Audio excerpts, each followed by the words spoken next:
mama ni mtu muhimu sana katika malezi ya watoto. Wasipoangalia maisha ya mtoto, yule mtoto sio mtoto wa baba, sio mtoto wa mama. Mtoto lazima aishi na mama.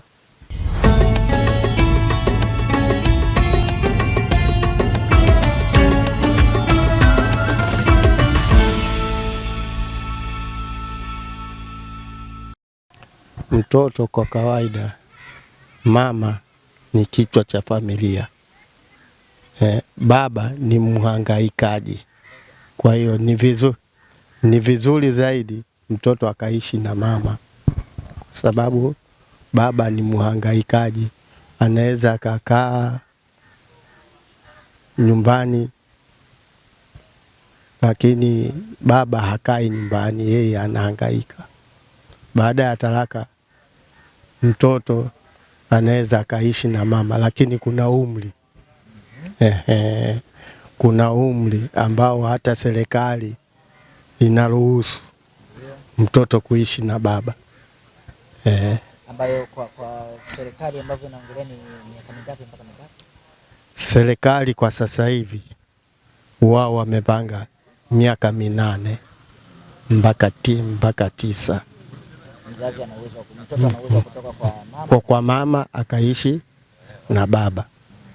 Lakini chini ya hapo mtoto lazima aishi na mama.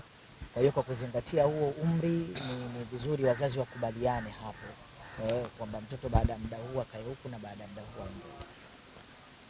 aende. Masharti ya serikali ni kama hivyo yanavyopangwa.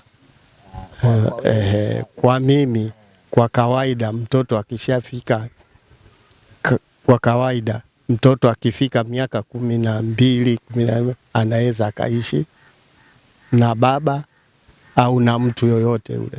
Lakini chini ya miaka hii, ili mtoto wako awe mzuri, anaishi na mama. Mama ni kichwa cha familia. Labda cha kusema, kwa sababu mtoto anapozaliwa inategemea analika gani.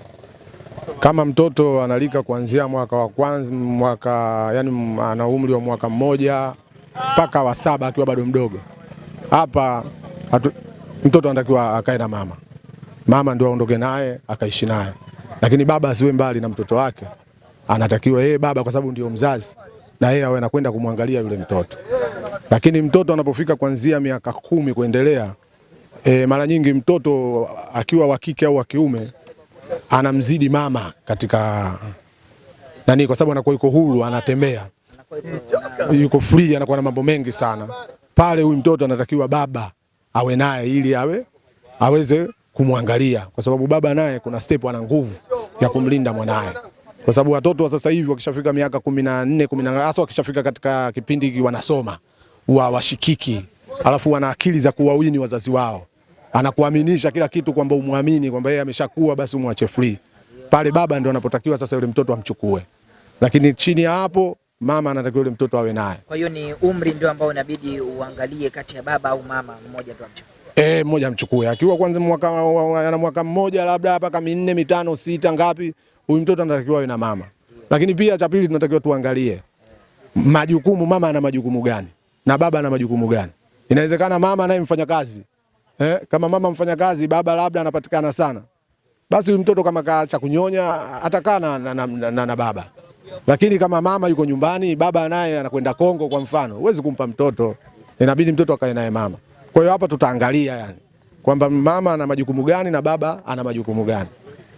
Kama mama naye yuko bize, mtoto atamchukua baba. Lakini kama baba yuko bize, mtoto akae naye mama. Lakini anapofika ile lenki kuanzia miaka 13, 14, hapa yani kwa umri hapa ni hatari sana. Lazima mtoto sasa uwe naye jicho kwa jicho. Yani jicho kwa jicho, hakuna kumwacha. Hapa baba anahusika. Lakini sasa hivi mtoto akiachwa, watu wakitakiana, wakiachana, basi hapa nako kuna changamoto. Yani mtoto akiondoka naye mama, baba hana habari. Hapa kidogo inakuwa sio sawa. Kwa mimi ninavyojua, hata ukiangalia kwa dini, ninavyojua mama ni mlezi bora sana wa mtoto, kwa sababu tunaona ndoa nyingi zinavunjika, lakini mama ni mtu muhimu sana kwa mtoto. Utakuta labda mtu mnapeana talaka, mkiwa na mtoto akiwa na miaka 5, 6, 7, yule mtoto akienda kuishi na mama wa kambo, kama baba akimchukua, hata mimi mwenyewe nimepitia malezi hayo, na ndio maana naongea ni kitu ambacho ninachokifahamu. Anapata tabu sana mtoto. Ni bora akabaki na mama kuliko kubaki na baba. Baba anakuwa na mambo mengi sana ya utafutaji. Kwa hiyo hawezi kwa maintain malezi ya watoto nyumbani. Mama ni mtu muhimu sana katika malezi ya watoto. Hilo ndo kubwa mimi nalolijua. Mama ni bora kuliko baba. Kwa hiyo ni vizuri kama baada ya wazazi kutalikiana, mama ndo amchukue mtoto kwa ajili ya malezi bora. Ni vizuri kutokana mtoto wa kiume, wote wa kiume wa kike, mapenzi kwa mama ni bora, na tuna mifano mingi sana. Ikiwa kina Diamond, watu wengi wamelelewa na mama zao, na watu wanapolelewa na mama, hata yale makundi ya ajabu ajabu yanakuwa ni machache sana kuliko baba. Baba anapolea, unajua baba anaenda kutafuta. Anapomwacha mtoto na mama wa kambo, wanakuwa na hali ngumu sana. Mtoto anajichanganya na makundi ya mitaani ya ajabu ajabu. Kwa hiyo malezi ya mama mzazi ni nzuri zaidi kuliko ya baba.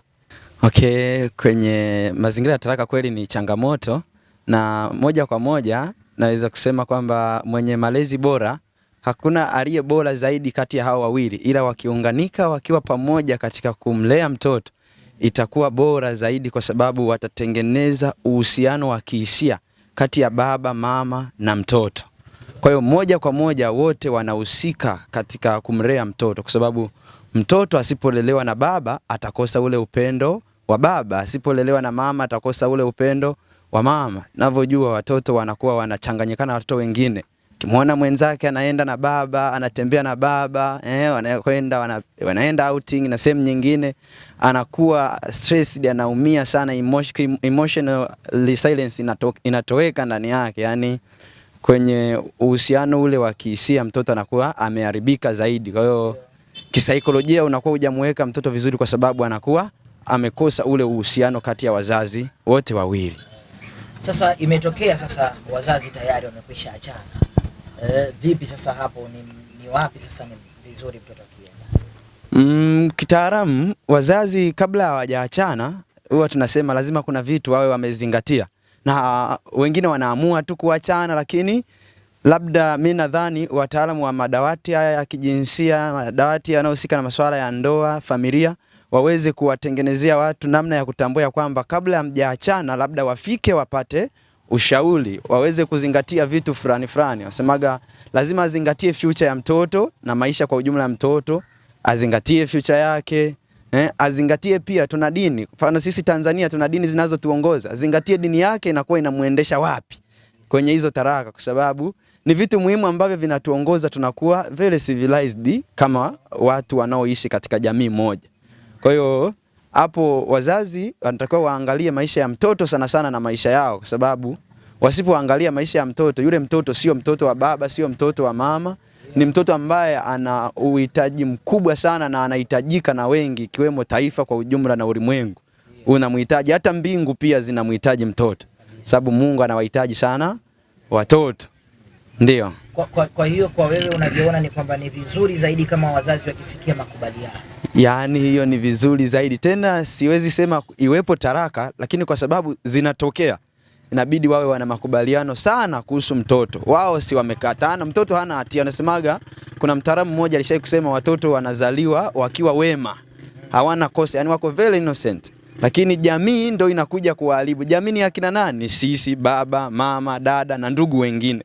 Kwa hiyo wazazi mfikirie kuhusu mtoto ambaye hana hatia na nyie. Mtoto mnavogombana hakuwepo, mtoto mnavofanyana na mnavotarakiana, muda mwingine wanatarakiana wakiwa wajawazito. Kwa hiyo mtoto yeye hakuwepo, lakini lazima wazazi tuweze kufikiria vitu kama hivyo, kwamba mtoto baada ya kuzaliwa na kabla hajazaliwa ule ujauzito unakuaje. We baba, lea ule ujauzito, usije ukaacha ukasema mtoto sio wa kwangu, au mtoto atakapozaliwa nini. Ule ujauzito ni muhimu sana. Kwa hiyo ukimwacha mtoto ukaacha mama mjamzito ukasema apambane na hali yake, hii itakuwa hatari sana kisaikolojia kwa mama na mtoto. Na mwisho tunakuja tunainua watoto ambao wanakuwa wana trauma moja, wana visasi ndani yake. Mzazi kama baba ukiacha mama mjamzito, mtoto anakuwa huku mama anasema wewe una baba. baba yako alifanya.